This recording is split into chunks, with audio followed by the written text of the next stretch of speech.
आज के हमारे डिस्कशन का टॉपिक है नेशनल एजुकेशन पॉलिसी 2020 और हमारे साथ जुड़े हुए हैं miss Aakriti Chaware and mister Rishabh Jain. And first of all, welcome to our channel first step towards innovation.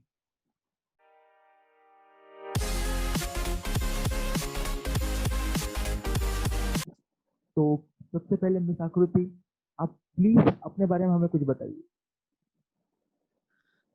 Thanks for having us here. Hello guys, I'm Akriti Chowdhury. I've recently done my master's in data science from IIIT Bangalore. I've currently interned at American Express and I'm soon be joining at Samsung's Herman. Thank you. Welcome mister Rishabh Jain. आप please अपने बारे में हमें कुछ बताइए। Thank you, Vaibhav. I'm honored to be here. And I pursued my master's from IIT Bombay. I graduated in 2019. And right now I'm working as an R&D associate for artificial intelligence operations in Sysmex Corporation in Kobe, Japan. And let's talk to you. Okay, तो अब बात करते हैं national education policy 2020 के बारे में। तो सबसे पहला क्वेश्चन, जैसा कि आप लोगों ने सुना होगा कि इस नई पॉलिसी में स्टूडेंट्स को ना केवल थ्योरेटिकल बल्कि प्रैक्टिकल नॉलेज भी दी जाएगी। इनफैक्ट प्रैक्टिकल नॉलेज पे गवर्नमेंट ज़्यादा फोकस कर रही है एज कंपेरिजन विद थ्योरेटिकल। तो इसके बारे में आपके क्या विचार हैं? इसके बारे में आप क्या सोचते हैं कि किस हद तक सही है? तो मिस्टर ऋषभ, आप हमें प्लीज बताइए। जैसे कि तुमने बोला कि प्रैक्टिकल एप्लीकेशंस में गवर्नमेंट ज़्यादा ध्यान दे रही है इस न्यू एजुकेशन पॉलिसी में। तो आई थिंक कि most of the developed Nations जो है जिनकी एजुकेशन पॉलिसी पूरे वर्ल्ड में actually one of the top education policy मानी जाती है, like for an example I quote Germany. तो जर्मनी की एजुकेशन पॉलिसी ऐसी है कि वहाँ पे 30% टाइम स्टूडेंट्स थ्योरेटिकल कंसेप्ट में स्कूल्स में देते हैं and the rest of the 70% times वो लोग कुछ इंटर्नशिप या कुछ ट्रेनिंग जैसा करते हैं जहाँ से उनको एक एक्चुअली गुड स्टाइपेंड भी मिलता है जिससे वो अपनी एजुकेशन सपोर्ट करते हैं। और साथ ही साथ जब वो ग्रेजुएट होते हैं तब तक उनके पास एक गुड अमाउंट ऑफ एक्सपीरियंस होता है उस फील्ड का। सो लाइक आई थिंक जब वो ग्रेजुएट होते हैं इसलिए गवर्नमेंट के पास बहुत अच्छी एक वर्कफोर्स भी रेडी हो जाती है जो कि स्किल्ड होती है किसी काम पे, rather than just having the theoretical knowledge and then practising it on the practical concepts. तो आई थिंक कि इंडिया की भी पॉलिसी कुछ उसी तरफ डायरेक्टेड लग रही है मुझे। And I think in a long run ये सारी चीज़ें इम्प्लीमेंट होती है तो it would be very helpful for Indian economy. Okay, तो मिस आकृति, तो आपको क्या लगता है कि किस हद तक बच्चों को हेल्प करेगा कि अगर उन्हें प्रैक्टिकल नॉलेज थ्योरी नॉलेज के साथ साथ उन्हें प्रैक्टिकल नॉलेज भी अगर दी जाएगी तो ये कितना हेल्पफुल होगा उनके लिए? इसमें आप क्या सोचते हैं? फर्स्ट ऑफ ऑल मैं कहना चाहती हूँ कि काफ़ी अच्छा स्टेप उठाया है इंडियन गवर्नमेंट ने कि प्रैक्टिकल नॉलेज को ज़्यादा एम्फेसाइज कर रहे हैं यहाँ पे। एक बच्चे को एट द एंड जाके रियल वर्ल्ड में पैसा कमाना होता है, अपने बच्चों को पालना होता है and basically all the stuffs ये बहुत ज़्यादा हेल्पफुल होंगे अगर हमें पहले से ही प्रैक्टिकल नॉलेज होगी। सो मेरे को ऐसे लगता है ऑल इन ऑल कि अगर हमें प्रैक्टिकल नॉलेज ज़्यादा रहेगी तो आगे जाके various steps of life B it earning money, B it taxes, B it everything, उन सब में काफ़ी ज़्यादा हेल्पफुल होगा ये सब आई थिंक। ओके, अब स्कूल लेवल में जो चेंजेस हुए हैं उसके बारे में बात करते हैं। तो जैसा कि जो जो फॉर्मेट अभी चल रहा है वो है 10+2। अब गवर्नमेंट ने इसमें जो चेंजेस किए हैं वो है 5+3+3+4। अब हम वन बाय वन इसे देखेंगे कि क्या है ये और किस तरह से ये काम करते हैं। तो सबसे पहले जो 5 है ये कवर करता है nursery, kindergarten and class 1 and 2, जिसमें जो भी एक्टिविटी होगी वो मल्टी लेवल प्ले बेस्ड होगी। साथ ही साथ alphabet, language, number, counting, colour, shape, indoor and outdoor play, puzzle and logical thinking, some small level of problem solving, drawing, painting, etcetera, ये सब चीज़ें बच्चों को सिखाई जाएंगी। साथ ही साथ इनमें जो बच्चों को जो मेजरली गवर्नमेंट सिखाना चाहती है वो है उनके मतलब हैबिट, कल्चर, कैसा है, और ये सब जो सारी चीजें होंगी ये उनके मदर टंग पे होगी। तो इनमें से देखा गया है, अब बढ़ते हैं क्वेश्चन की तरफ, इनमें से ये चीज देखा गया है कि बहुत से जो इंडियन पेरेंट्स होते हैं वो अपने बच्चों को प्राइवेट प्ले स्कूल में भेजना ज्यादा पसंद करते हैं एज कंपेरिजन विद गवर्नमेंट के जो प्ले स्कूल होते हैं, जिसे आंगनवाड़ी कहते हैं, उसमें। तो इसमें आपकी क्या राय है मिस आकृति, कि आप उन्हें क्या सजेस्ट करना चाहेंगे as well as government and parents को, कि वो अपने बच्चों को आंगनवाड़ी में भेजें? फर्स्ट ऑफ ऑल मैं एक स्टडी के बारे में बताना चाहती हूँ। एक स्टडी के हिसाब से 1 ईयर से लेके 10 ईयर तक के जो बच्चा होता है वो अनकॉन्शियस लर्निंग करता है। मतलब वो जब तब पढ़ते रहता है, जब जो भी उसके आजू बाजू होता है वो उससे लर्न करता है और वो उसके अनकॉन्शियस माइंड में फिट हो जाती है फॉर लाइफ लॉन्ग। सो वो ये जो 1 से लेके 10 ईयर्स तक के वो सीखता है, वो उसके पूरे लाइफ को ड्राइव करती है। सो विदाउट से ये बहुत इंपॉर्टेंट ईयर्स होते हैं एक बच्चे के लाइफ में, फ्रॉम 1 to 10। एंड स्पेशली अगर हम देखें एज ग्रुप 2 साल के बच्चे, 3, 4, 5 साल के बच्चे, तो इसमें तो और ही ज्यादा इंटेंसिफाई हो जाती है ये चीजें। तो आंगनवाड़ी पे आते हैं। आंगनवाड़ी बेसिकली एक फ्री प्ले ग्रुप है गवर्नमेंट के द्वारा, मतलब इट्स टोटली फ्री। सो एक इंडियन माइंडसेट ये होता है कि जो चीज फ्री है वो चीज क्वालिटी अच्छी नहीं होगी उसकी। बेसिकली एक इंडियन माइंडसेट है, बेसिक इंडियन माइंडसेट। तो फर्स्ट ऑफ ऑल सबसे पहला इम्पोर्टेंट टास्क होना चाहिए गवर्नमेंट के द्वारा कि क्वालिटी अच्छी बनाई जाए इस चीज की।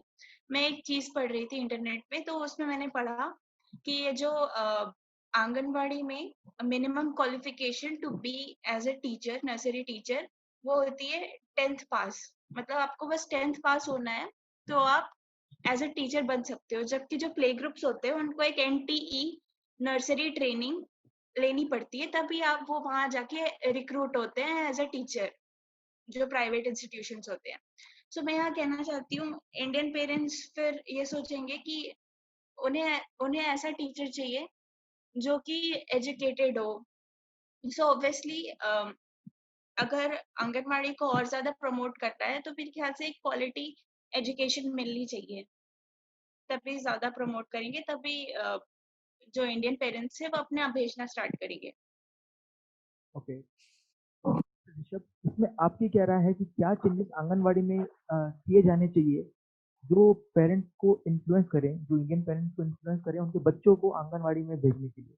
जैसा मिस आकृति ने बताया कि ये कम्प्लीटली फ्री है और गवर्नमेंट के द्वारा रन किया जाता है, तो आप हमें प्लीज बताइए।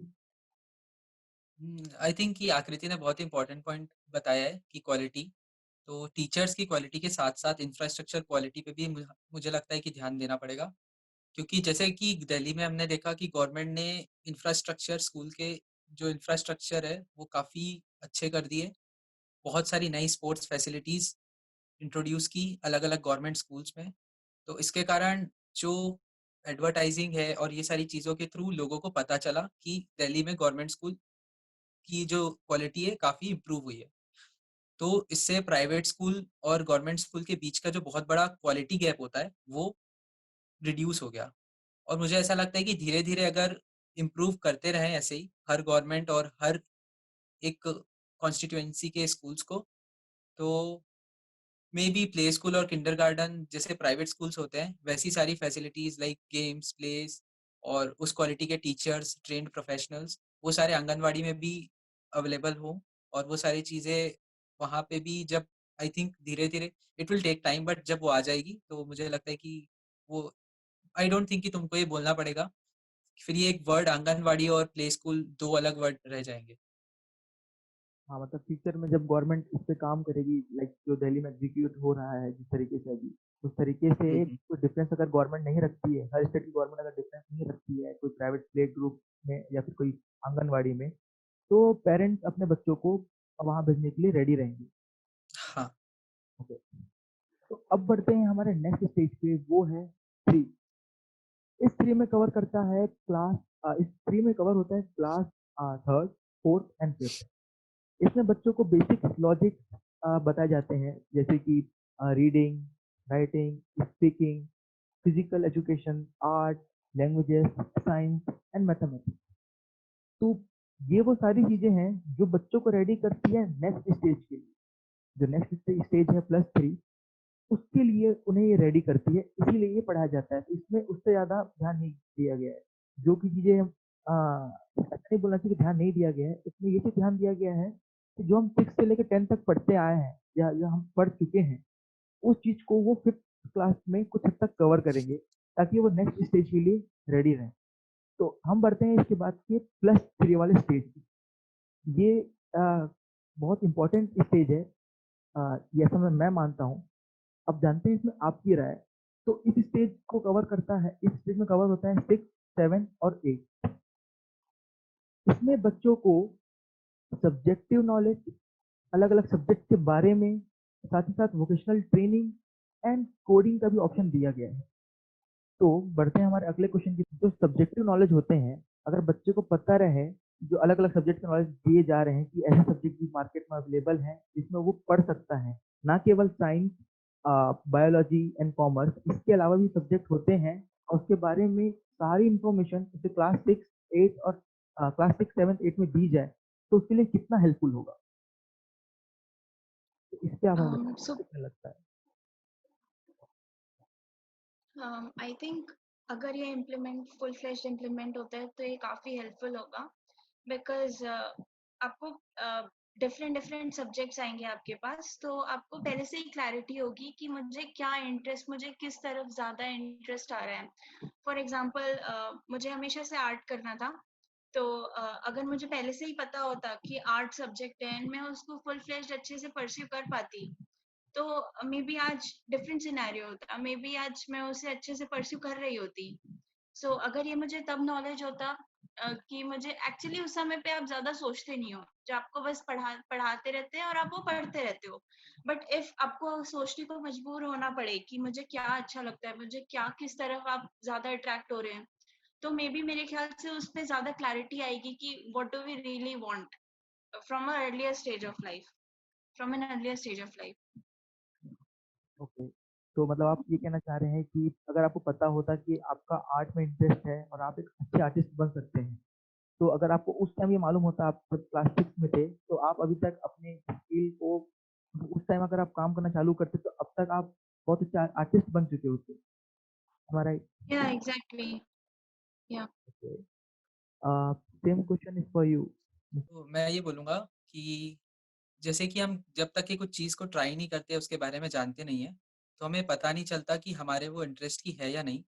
तो अगर हम नई चीज़ें और नए सब्जेक्ट्स जो कि ऑल ओवर द वर्ल्ड चल रहे हैं या जो कि न्यूली इंट्रोड्यूस हो रहे हैं वर्ल्ड में भी, चाहे वो कोई भी कंट्री में हो, तो अगर वो चीज़ें हम शुरू से ही बच्चों को बता पाएँ कि ये इस चीज़ से रिलेटेड है, इसमें ये सारी चीज़ें होती है, तो मे बी उसका इंटरेस्ट उसमें उस चीज़ में डेवलप हो पाए। और ये हम सभी जानते हैं कि अगर हम इंटरेस्ट से कुछ काम को करें और रादर देन फोर्सिबली करें, तो जो भी इंटरेस्ट से किया हुआ काम होता है वो बहुत ही अच्छा होता है, उसमें क्वालिटी भी बहुत अच्छी होती है। और एक्चुअली हम ऐसा नहीं सोचते कि हम काम कर रहे हैं, ऐसा ऐसा सोचते हैं कि हम अपना हॉबी को परस्यू कर रहे हैं। तो मुझे भी ऐसा ही है कि अगर ऐसे मुझे 5-6 सब्जेक्ट्स पढ़ाए जा रहे थे, अगर मुझे एक सब्जेक्ट मेरे पसंद का मिल जाता है जो कि मैं परस्यू करना चाहता हूँ, सपोज़ मुझे क्रिकेट खेलना पसंद था, तो ठीक है, आई अंडरस्टैंड कि बाकी सब्जेक्ट्स इंपॉर्टेंट होते हैं। तो फिज़िक्स, केमिस्ट्री, मैथ्स के साथ-साथ अगर एक सब्जेक्ट क्रिकेट होता जिसमें मुझे पता होता कि मे बी हफ्ते में 5 दिन में से 3 दिन मैं रोज़ 2 घंटे क्रिकेट की क्लास ले पाऊँगा और मैं अपनी हॉबी को फ़ॉलो कर पाऊँगा और मैं तो इन अ लॉन्ग रन मैं क्रिकेटर बनूँ चाहे ना बनूँ, मैं कितनी दूर क्रिकेट में जाऊँ, बट उस टाइम मेरा जो मेंटल हैप्पीनेस होती है वो बहुत हाई होती, जो कि बाकी सब्जेक्ट्स में भी मुझे हेल्प करती है। तो ये बहुत अच्छे स्टेप है। ओके। और जैसा कि मैंने आपको बताया कि इस स्टेज में बच्चों को वोकेशनल ट्रेनिंग करने का भी ऑप्शन अवेलेबल है। तो बच्चा इस स्टेज में अपने पसंदीदा जगह पे जाके काम कर सकता है, उसे सीख सकता है। तो अगर आपसे मैं पूछूं मिस्टर ऋषभ कि आपको ये मौका आपके स्कूल टाइम पे मिला होता, आपके स्कूलिंग टाइम पे आपको मौका मिला होता कि आप अपने जाइए आपकी मनपसंद जगह पे और उस काम को सीखिए, तो आप किस काम को सीखना पसंद करते? यार एक्चुअली क्या होता है, अगर मैं बोलूँ मुझे क्रिकेट ट्रेनिंग चाहिए, तो मुझे क्रिकेट ट्रेनिंग तो दिलवाएँगे, बट उसका मेरे एजुकेशन के स्कोर पे कोई बहुत ज़्यादा ख़ासा फ़र्क नहीं रहता था। मतलब कुछ भी नहीं रहता था। वो मैं अपनी पर्सनल लाइफ़ में कर रहा था। तो पेरेंट्स कभी भी उसमें इंटरेस्टेड नहीं होते थे कि बच्चे ये सारी चीज़ें करें। पेरेंट्स एक्चुअली एजुकेशन स्कोर को बहुत ज़्यादा इंपॉर्टेंस देते हैं इंडिया में, जो कि ठीक नहीं है। अगर मुझे उस टाइम पे मौका मिलता कि मैं as a education extra curricular या करिकुलर एक्टिविटी में क्रिकेट को लेकर के फॉलो कर पाऊँ, तो मैं बहुत ही खुश होता और मैं क्रिकेट ट्रेनिंग के लिए जाना चाहता। या साथ ही साथ मैं कुछ भी फाइनेंस के बारे में कुछ ट्रेनिंग लेना चाहता। तो हाँ, ये 2 चीज़ें होती हैं। ओके। मिस आकृति, अगर आपको आपके स्कूल लाइफ में जब आप 6th क्लास में थे, आपको ये मौका मिलता कि अपने मनपसंद जगह पे जाके आप ट्रेनिंग कर सकें और उस काम को सीख सकें, तो आप क्या चीज़ करते? आप क्या चीज़ सीखते? एज आई सेड, मुझे अभी जाके रियलाइज हुआ कि how good I am at art, and अभी मुझे रियलाइज हो रहा है कि हाँ, I should have pursued it, not even if not to earn money, but still for my own happiness I should have pursued it. So अगर मुझे ये रियलाइजेशन अगर मुझे क्लास 6 में होता और अगर मुझे उस समय उस चीज में ट्रेनिंग मिलती, लाइक मुझे एक रियल आर्ट टीचर के अंडर काम करने को मिलता है, मैं देखती हूँ वो कैसे काम कर रहा है, तो ये काफी मेरे लिए हेल्पफुल होता है, and I could actually have saved all these years. मेरी अभी शायद आर्ट में ज्यादा अच्छी पकड़ होती, ज्यादा अच्छा मैं कर पाती, और अगर उस समय से मुझे अभी वोकेशनल ट्रेनिंग मिलती तो that's what I feel. Okay. अब जो चीज़ें जिसके बारे में हम डिस्कस करने जा रहे हैं, वो है कोडिंग। और ये लाइक मैं बोलूँ तो ये सबसे बड़ा डिसीजन है किसी भी एजुकेशन पॉलिसी में। लाइक पिछले कुछ सालों में, लाइक पिछले कई सालों में एजुकेशन पॉलिसी में कोई भी तरह के चेंजेस नहीं आए थे। और जब चेंजेस आए तो उन्होंने इतना बड़ा फैसला लिया कि कोडिंग को 6th क्लास से इंक्लूड कर दिया। तो अगर मैं आपसे पूछूं मिस आकृति कि किस हद तक सक्सेसफुल होगा बच्चों को 6th क्लास से कोडिंग की प्रैक्टिस कराना, कोडिंग के बारे में सिखाना, उन्हें बेसिक ऑपरेशन बताना कोडिंग के, तो ये किस हद तक सक्सेसफुल होगा? आपकी इसमें क्या राय है?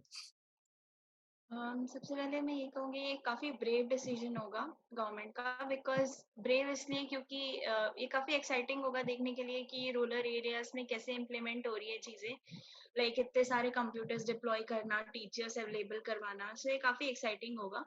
बट नॉनदलेस अगर ये एक्चुअली में होता है तो काफ़ी अच्छी चीज़ होगी, बिकॉज मेरे को ऐसा लगता है कि कोडिंग एक ऐसी चीज़ है जो आपकी हर तरफ है, बी इट आपके टेलीविजन में, फ्रिज में, everywhere, it's everywhere actually. And अभी ये 10 साल पहले ऐसा नहीं था। 10 साल पहले आपके पास इंटरनेट, 20 साल पहले आपके पास इंटरनेट नहीं था, आपके पास बहुत सारी चीजें नहीं थी जो अभी एक्चुअली में वाइड स्प्रेड बहुत ज्यादा अवेलेबल है।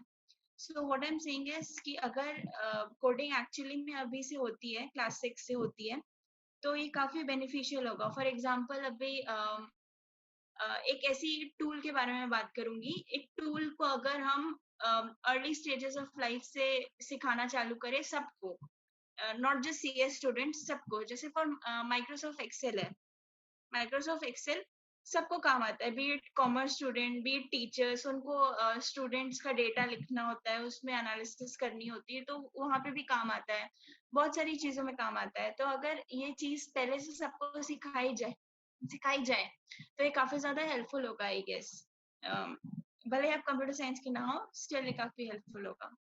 ओके, तो ना केवल सीखने में काम करेगा बल्कि आपके रियल लाइफ चैलेंजेस को भी सॉल्व करने में काम आएगा कुछ हद तक। ओके। तो मिस्टर ऋषभ, जैसे कि आप खुद एक सीएस डोमेन में काम कर रहे हैं, सॉफ्टवेयर डोमेन में आप काम कर रहे हैं, तो इसमें आपकी क्या राय है कि आपको क्या लगता है कि किस हद तक सक्सेसफुल होगा बच्चों को 6th क्लास से कोडिंग की ट्रेनिंग देना? यार, इसमें मैं ये बोलूँगा कि कोडिंग वर्ड को लोग बहुत गलत तरीके से लेते हैं। अगर कोई कोडिंग बोलता है, तो स्टूडेंट्स भी और पेरेंट्स भी ये सोच लेते हैं कि उनको सी प्लस प्लस, जावा ये सारी चीज़ें पढ़नी पड़ेगी। बट एक्चुअली में कोडिंग का मतलब वो नहीं होता है। कोडिंग का मतलब होता है किसी भी प्रॉब्लम को एफिशिएंटली सॉल्व करना। उसके बाद में हम किस तरीके से उसको कंप्यूटर को कन्वे कर रहे हैं, वो होती है लैंग्वेज। तो जैसे कि मैं और वैभव भी बात कर रहे हैं, तो मैं जो चाहता हूँ, जो मेरा लॉजिक है, जो मेरे दिमाग में चल रही बातें, वो मैं वैभव को हिंदी, इंग्लिश में बता रहा हूँ। तो जो मैं बताना चाह रहा हूँ, वो एक्चुअली में लॉजिक है और किस माध्यम से मैं बता रहा हूँ, मैं क्या यूज़ कर रहा हूँ, तो वो लैंग्वेज है। सिमिलरली कंप्यूटर में भी ऐसे ही होता है। तो कोडिंग को आप एज़ अ ये सोचो कि किसी प्रॉब्लम को सॉल्व करना एफिशिएंटली। तो आई थिंक इससे 2 चीज़ें होती है। एक तो बच्चे को प्रॉब्लम सॉल्विंग स्किल सीखने को मिलती है और एक तो एफिशिएंटली वर्क करने की स्किल मिलती है। तो अगर क्लास 6 से ही ये इंट्रोड्यूस होता है तो ये बहुत बड़ा स्टेप है और बहुत ही अच्छा स्टेप बोलूँगा मैं। और मैं ये भी बोलूँगा कि स्टूडेंट्स को अवेयर कराना कि एक्चुअली में कोडिंग क्या है, वो बहुत बड़ा स्टेप है ताकि वो मोटिवेट हो उस काम को करने के लिए। और ये हर ही जैसे मैं भी एक सिविल इंजीनियर हूँ, फिर मैं एआई फील्ड में वर्क कर रहा हूँ। तो ये मुझे ऐसा लगता है कि बहुत लेट मुझे पता चला कि कितना बड़ा इम्पोर्टेंस है कोडिंग का। अगर आप इंजीनियरिंग या इस सब बेसिकली फाइनेंस, इंजीनियरिंग ये सारी चीज़ों में इस सब रिलेटेड फील्ड्स में हो तो अगर मुझे पहले से पता होता तो आई थिंक मैं बहुत बेटर होता अभी जितना हूँ, उससे भी कोडिंग में और बाकी स्किल्स में भी। तो आई थिंक हाँ, बहुत ही अच्छा स्टेप है। ओके, तो आपने बड़ी अच्छे तरीके से कोडिंग की डेफिनेशन में एक्सप्लेन किया। तो ये होप कि ये जो हमारे व्यूवर्स हैं उन्हें हेल्प करे कि कोडिंग को समझने में कि कोडिंग एक कोई प्रोग्रामिंग लैंग्वेज की तरह ना देखें, सी, जावा या पाइथन। उन्हें इसे एक as a problem solving and answering tool की तरह लेना चाहिए। जैसा कि आपने बताया, कोडिंग एक कोई कोई बहुत खतरनाक चीज़ नहीं है जिसे डरने की ज़रूरत है। वो अपने रियल लाइफ में भी उसे यूज़ कर सकते हैं। सबकी लाइफ में प्रॉब्लम्स होते हैं, उसका सॉल्यूशन उन्हें ढूँढना होता है। अब किस तरीके से वो उसे सॉल्व करते हैं, वो डिपेंड करता है। ओके, तो अब हम बढ़ते हैं हमारे नेक्स्ट स्टेज पे। वो है 4th स्टेज, जिसमें +4 जो मैं बताया था मैंने आपको पहले। तो ये कवर करता है 9th से लेके 12th स्टैंडर्ड को। इसमें जो ऑप्शन दिए गए हैं, इसमें बच्चे या जो स्टूडेंट हैं, वो अपने मनपसंद स्ट्रीम को कंबाइन कर सकते हैं और उसे स्टडी कर सकते हैं। जैसे कि इसमें गवर्नमेंट ने 2 तरह के ऑप्शन दिए हुए हैं। या तो किसी पर्टिकुलर स्कूल में एक फ्लेक्सिबल मोड होगा, जिसके थ्रू आप अपने मन चाहे, यानी कि जो स्टूडेंट होगा अपने मन चाहे सब्जेक्ट को ऐड कर सकेगा। जैसे कि मैथ्स, फाइनेंस या बायोलॉजी भी चाहे तो वो ऐड कर सकता है, या म्यूजिक या कोई स्पोर्ट्स जैसे कि टेनिस, क्रिकेट, वो ऐड कर सकता है या खुद डिजाइन कर रहा है। तो इस स्टेज में जो इस मोड में जो है वो बच्चे अपने मनपसंद सब्जेक्ट को ऐड करते हुए एक कॉम्बिनेशन बनाएंगे और उस कॉम्बिनेशन को वो थ्रू आउट दी ईयर वो पढ़ेंगे। सेकंड जो ऑप्शन इसमें मिलता है कि स्कूल अलग-अलग टाइप के कॉम्बिनेशन बच्चों को ऑफर करेगा कि इसमें हर तरह के मॉड्यूल इसमें इंक्लूड होंगे। जैसे कि मैंने बताया, मैथ्स हो भी हो सकता है, उसमें बायोलॉजी भी हो सकती है, उसमें कोई स्पोर्ट्स भी हो सकता है। तो ये या तो स्कूल देगा या तो आप खुद डिज़ाइन कर सकते हैं। ये डिपेंड करेगा स्कूलों पे। तो हर स्कूल की अलग-अलग ही पॉलिसी होगी। तो इसे देखते हैं कि कैसे होगा। तो इसमें अगर मैं आपसे पूछूँ कि अगर किसी बच्चे को मनपसंद स्ट्रीम कॉम्बिनेशन करने, मतलब स्ट्रीम को पढ़ सके, अलग-अलग स्ट्रीम को पढ़ने का उसे मौका मिलता है, तो उनके लिए कितना हेल्पफुल होगा उनके आगे की पढ़ाई के लिए, like for their higher education. तो ये आंसर मिस्टर ऋषभ, सबसे पहले मैं आपसे जानना चाहूँगा। ये जो फ्लेक्सिबिलिटी की तुम बात की है कि स्टूडेंट्स अब फ्लेक्सिबली अपने सब्जेक्ट्स का एक पैकेज बना के चूज कर पाएंगे, तो आई थिंक वो जितना ज़्यादा वॉलेटाइल रखेंगे कि हर एक इंडिविजुअल सब्जेक्ट स्टूडेंट्स चूज कर सकता है, उतना अच्छा होगा। तो जैसे कि मैं एक एग्जांपल देता हूँ कि मैथ्स और अगर फिजिक्स और फाइनेंस का एक पैकेज अगर स्टूडेंट ले पाए, अगर उसे नहीं है बायो और केमिस्ट्री में इंटरेस्ट, नो प्रॉब्लम, उसने वैसे भी बेसिक्स पढ़ चुके हैं जितना ज़रूरी था। तो आई थिंक अगर वो फाइनेंस और ये सब चीज़ों का पैकेज लेता है तो उसको एज अ प्रोफेशनल करियर में वो बहुत हेल्पफुल होगा, क्योंकि मैथमेटिक्स, फाइनेंस और फिजिक्स भी बहुत इंटर रिलेटेड है एक दूसरे से। जैसे कि फिजिक्स में न्यूटन सेकंड लॉ है, for every action there is a equal and opposite reaction kind of.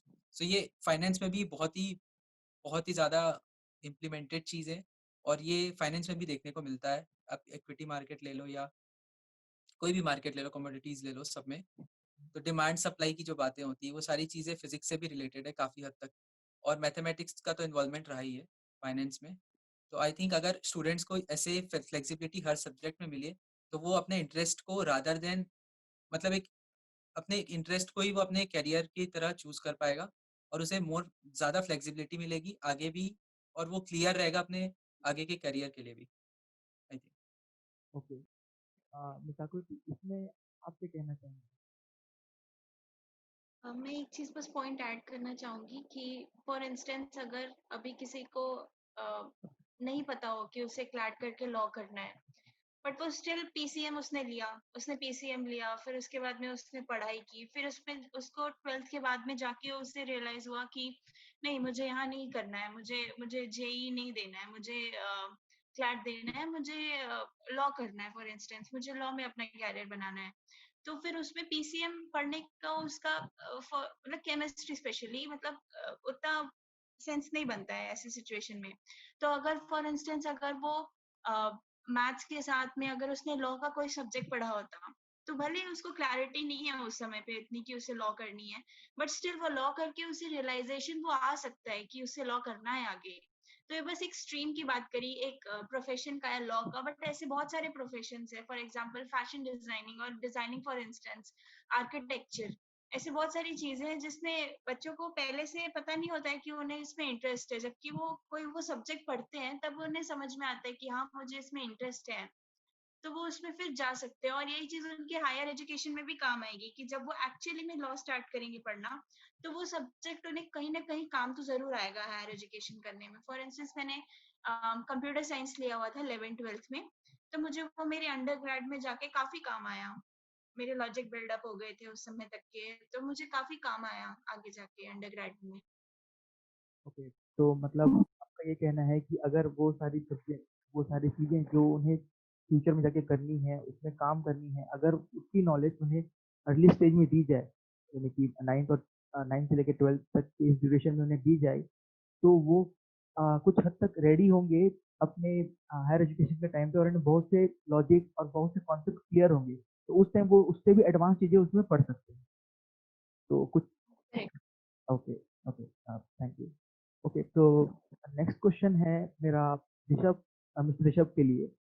तो मिस्टर ऋषभ, आप हमें बताइए, जैसे कि अगर किसी को रिसर्च करना है, किसी का रिसर्च में इंटरेस्ट है, तो तो ये ओवरऑल जो स्टेज गवर्नमेंट डिसाइड की 5+3+3+4, ये कितने हेल्पफुल होंगे, ये किस स्टेज तक सक्सेसफुल होगा और उन्हें हेल्प करेगा उनके इस रिसर्च के पाथ को फुलफिल करने के लिए? आप इसमें हमें बताइए। हाँ, एक चीज़ तो मैं इसमें ऐड करना चाहूँगा कि जैसे कि हमारे एजुकेशन सिस्टम में शुरू से ही सब्जेक्ट्स के बहुत ज़्यादा बर्डन स्टूडेंट्स पे अर्ली स्टेज से ही डाल दिया जाता है, और जो सब्जेक्ट्स होते हैं जैसे कि मॉरल, एथिक्स के ऊपर, वो सारी चीज़ों पे बहुत कम फोकस दिया जाता है, और मतलब वो सारे सब्जेक्ट्स पे बहुत ज़्यादा फोकस होता है जो कि आगे जाकर के उनको लेना है, जैसे कि physics, chemistry, math, science, all these things, but moral, ethics, ये सब पे कम फोकस होता है। बट जैसे कि तुमने रिसर्च की बात की, तो एथिक्स का रिसर्च में बहुत बहुत बड़ा इंपॉर्टेंस होता है कि हाउ टू, अगर तुम किसी के रिसर्च वर्क को यूज करो तो how to quote their name, और like how to give the references, how to. तो आई थिंक कि ये सारी चीज़ें फर्स्टली इंडिया को इंट्रोड्यूस करनी चाहिए कि मॉरल और एथिक्स जो है उसमें ज़्यादा फोकस दिया जाए। और जैसे कि जापान में हूँ मैं, तो यहाँ पे एजुकेशन सिस्टम में शुरू में बच्चों को सिर्फ मॉरल और एथिक्स ही पढ़ाए जाते हैं। इसलिए हम देख रहे हैं कि जापान का वर्ल्ड में क्राइम रेट जो होता है वन ऑफ द लोएस्ट है, क्योंकि स्टूडेंट्स को शुरू से ही ये सारी चीज़ें सिखाई जाती है और बहुत ज़्यादा इंपॉर्टेंस दिया जाता है। तो स्टूडेंट्स को पता होता है कि मॉरल्स और एथिक्स का बहुत इंपॉर्टेंट एस्पेक्ट है लाइफ में भी। और तुम कोई भी करियर आगे परस्यू करो, तुम रिसर्च करो, चाहे तुम कोई एप्लीकेशन फील्ड में जाओ, ये सारी चीज़ों को एक्चुअली मॉरल्स, एथिक्स, ये सारी चीज़ें काम आती है।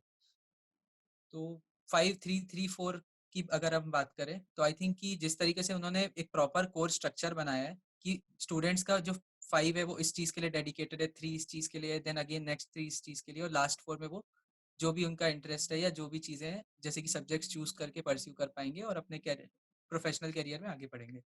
तो मुझे ऐसा लगता है कि अगर कोई स्टूडेंट्स रिसर्च में भी जाना चाहता है, वो कोई भी फील्ड में हो, तो ये जो कोर स्ट्रक्चर गवर्नमेंट देना चाह रही है हर एक स्टूडेंट को, वो बहुत हेल्पफुल होगा उसके लिए, कि वो शुरू से ही सारी चीज़ों से इंट्रोड्यूस हो जाए अपनी स्कूल लाइफ में, क्या क्या चीज़ें होती है, क्या क्या सब्जेक्ट्स होता है, और बाद में उसको जिस चीज़ में इंटरेस्ट है वो उसमें आगे जा करके एडवांस चीज़ें पढ़ के, क्योंकि after he learns the advance things of his subjects or domains, then only he can do invent new things and bring innovation to the kind of country and others. तो आई थिंक या एक core structure देना बहुत important था, जो कि I think अब fulfil हो रहा है। ट्रू। तो अगर मैं आपसे आपको बोलूँ ऋषभ, कि आप हमारे व्यूवर्स को, या जो यंगस्टर या जो स्टूडेंट हमारे वीडियो को देख रहे हैं, उनके लिए कोई एक टिप आप अगर देना चाहें उन्हें, या कोई एक अच्छा मैसेज आप उन्हें देना चाहें उनके फ्यूचर के लिए, तो वो क्या होगा? आप प्लीज़ उन्हें दें, प्लीज़ उन्हें गाइड करिए। मैं तो यही बोलूँगा यार, जो भी तुमको पसंद है वो सब चीज़ें करो। आगे जाकर के कुछ नहीं पता क्या कौन किस फ़ील्ड में जाता है, कैसे जाता है। तुम्हारा एक डिसीज़न ही सब चीज़ें चेंज कर देती है आगे तुम्हारी पूरी लाइफ़। तो अभी जो कर रहे हो वो बहुत अच्छे से करो। जो नई चीज़ें गवर्नमेंट तुमको दे रही है, नई चीज़ें जो इंट्रोड्यूस हो रही है उसका फुल यूज़ करो। अपनी हॉबीज़ भी परस्यू करो और लाइफ़ को एन्जॉय करो बस। Okay, okay, thank you very much. Miss आकृति, आप हमारे व्यूअर्स को क्या एक मैसेज देना चाहेंगे? जो यंगस्टर्स हैं और जो स्टूडेंट इस वीडियो को देख रहे हैं, उन्हें क्या आप एक मैसेज देना चाहेंगे? तो प्लीज़ उन्हें दीजिए। अ, मैं यही कहूँगी कि जो गवर्नमेंट ने लाई है इतनी सारी पॉलिसीज़, उसका फुल फ्लेज्ड यूज़ किया जाए अच्छे से, ताकि आप उसे अच्छे से बेनिफिट कर पाएँ उससे और अपना फ्यूचर एक अच्छा डेवलप कर पाएँ। एंड एज़ ऋषभ सेड कि एन्जॉय करो, मस्त रहो, पढ़ते रहो, अच्छे से दिल से पढ़ाई करो, बस। ओके, तो I would like to thank you guys for your time और आप लोगों ने अपना कीमती समय हमें दिया और हमारे व्यूअर्स को इस एजुकेशन पॉलिसी के बारे में बताया और आपके जो थॉट हैं इस पॉलिसी को लेके आपने हमारे साथ शेयर किया। तो thank you for coming and thank you for connecting. Stay safe, take care, bye bye.